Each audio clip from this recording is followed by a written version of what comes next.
The China-US trade war. Who really won? Alright, let's talk about something that's about as fun as a root canal, but impacts all of us in ways we barely even realize. The US-China trade war. Remember that? It feels like a lifetime ago, what with the global pandemics and well, everything else. But trust me, it's still simmering away like a pot of resentment on the back burner of geopolitics. Now you might be thinking, a trade war? Sounds boring. Like something I'd doze off to in an economics lecture. And you wouldn't be entirely wrong. But here's the thing. This wasn't just some dry technical dispute about import duties. This was a full-blown economic brawl between the two biggest gorillas in the global marketplace, each trying to land a knockout punch. And you know what they say? When elephants fight, it's the grass that suffers. Except in this case, the grass is the entire global economy, and the suffering is a whole lot of unintended consequences that we're still grappling with today. So, buckle up, because we're about to unpack this trade war, figure out who actually won, spoiler alert, probably no one, and what it means for the future of, well, everything. Global fallout, more than just a trade war. Now, you can't just have two economic titans like the US and China start chucking tariffs at each other without the rest of the world feeling the heat. It's like trying to contain a food fight to just two people in a cafeteria. Messy, chaotic, and everyone ends up with mashed potatoes on their face. First off, global supply chains. Those intricate webs of production that crisscross the globe got thrown into absolute disarray. Imagine a giant game of Jenga, where each block represents a different stage of production, and someone just yanked out a handful from the middle. That's what happened to businesses worldwide, leaving them scrambling to find new suppliers and navigate disrupted logistics.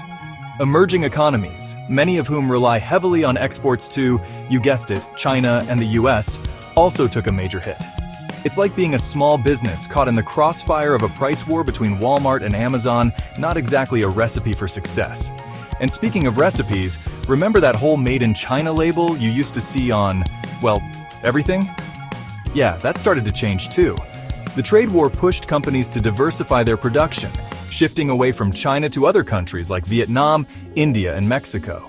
Now, on the surface, that might sound like a good thing, spreading the wealth, so to speak. But it also led to a more fragmented global economy, with potentially less efficiency and potentially higher costs for everyone involved. This whole situation has left economists scratching their heads and asking some pretty big questions. Is globalization, that grand experiment of interconnectedness, actually slowing down? Are we entering a new era of economic decoupling, where countries become more insular and self-reliant? Tech war Silicon Valley versus Shenzhen. But hold on a second, because this wasn't just your run-of-the-mill trade spat about soybeans and steel. Oh no, this was about something much bigger, something far more consequential: technology. Think of it as the economic equivalent of an arms race, but instead of nukes, we're talking about microchips, artificial intelligence, and 5G networks. The US, feeling increasingly threatened by China's technological rise, decided to play hardball. They slapped export bans on advanced computer chips to China, essentially cutting them off from the lifeblood of the digital age. Imagine trying to build a smartphone without a processor. That's the kind of disadvantage we're talking about. And it wasn't just hardware. Chinese tech companies, like the social media giant TikTok and the telecoms behemoth Huawei, found themselves in the crosshairs. They were slapped with sanctions, banned from doing business in the US, and generally treated with the kind of suspicion usually reserved for pigeons in a public park. Now, China isn't exactly known for backing down from a challenge. They responded by pumping billions, if not trillions of dollars into their domestic tech sector, determined to become self-sufficient in everything from semiconductors to artificial intelligence. So yeah, this wasn't just a trade war. It was a full-blown tech war, a battle for dominance in the technologies that will shape the 21st century and beyond. And the stakes, my friends, couldn't be higher. Chapter 3. And the winner is nobody? So after all that economic sparring, all that tariff slinging and tech blocking, who actually emerged victorious from the US-China trade war? Well, that's where things get a bit murky. It's less a clear-cut victory and more a case of mutually assured frustration. Let's start with the US. Did they manage to reduce their reliance on China for certain goods? Sure, to some extent. But those tariffs they imposed? Yeah, those ended up hitting American consumers and businesses right in the wallet. It's like trying to win an argument by punching yourself in the face. Technically, you might be proving a point, but at what cost? China, on the other hand, definitely felt the heat in the short term. Their economy took a hit, and those tech sanctions stung. But here's the thing about China. They're incredibly adaptable. They pivoted their trade, finding new partners and markets for their goods, and that whole investing heavily in domestic innovation thing, yeah, that started to pay off. Most economists agree. Both sides emerged from the trade war economically bruised and battered. It's like that old saying, when goods don't cross borders, soldiers will. Except in this case, it's more like, when goods don't cross borders, everyone loses money. But here's the kicker. While the economic victory might be debatable, strategically speaking, the US might have scored a few points. They managed to slow down China's technological ascent, at least temporarily. China, meanwhile, emerged from the brawl with a hardened resolve to become self-reliant, no matter the cost. Chapter 4. The Cold War Economic Edition. So the trade war might be over, at least for now. But don't go thinking that everything's hunky-dory between the US and China. Oh no, my friends, the rivalry continues, just with a slightly different flavor. Think of it less as a full-blown trade war and more like a simmering economic Cold War. See, even though the tariffs imposed by the previous administration are still in place, the current US administration has shifted tactics. Instead of going it alone, they're all about building alliances, cozying up to countries like Japan, South Korea, and those fine folks in the European Union. It's the geopolitical equivalent of gathering your buddies before confronting the schoolyard bully. And remember that whole tech war thing we talked about? Yeah, that's still in full swing. The US is cracking down on investments in Chinese tech companies, particularly in sensitive areas like artificial intelligence and semiconductors.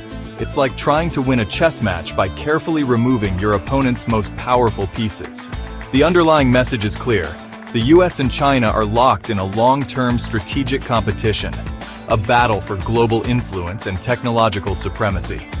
And just like the original Cold War, this one is likely to be a long, drawn-out affair, with plenty of twists, turns, and unexpected consequences along the way. Chapter 5. The Future of Everything. So, what does the future hold for the US, China, and the rest of us caught in the middle of this economic tug-of-war?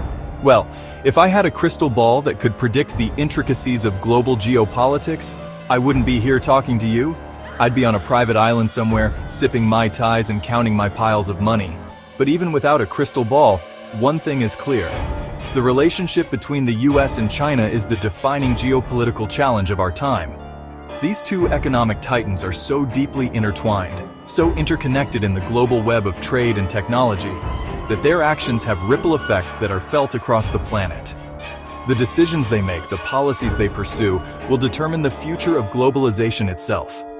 Will we see a world that's more open, more interconnected, or one that's fractured and divided? Will technology continue to bridge divides, or become another battleground for global supremacy? These are big questions, complex questions, with no easy answers. But one thing's for sure, we'll all be watching closely, because the outcome of this economic Cold War will shape the world we live in for generations to come. Outro, stay curious, stay informed. So there you have it, the US-China trade war, a story of tariffs, technology, and a whole lot of geopolitical maneuvering. It's a complex issue, no doubt, but hopefully this video has shed some light on the key players, the motivations, and the potential consequences. The bottom line is this: the trade war may have cooled down, but the rivalry between the US and China is far from over. In fact, it's likely to define the global landscape for decades to come. So stay curious, stay informed, and keep asking the important questions. Because in the words of the great philosopher, well, I can't remember who said it, but it's definitely true. The only thing more expensive than education is ignorance. And when it comes to understanding the forces shaping our world, a little knowledge can go a long way. Thanks for watching.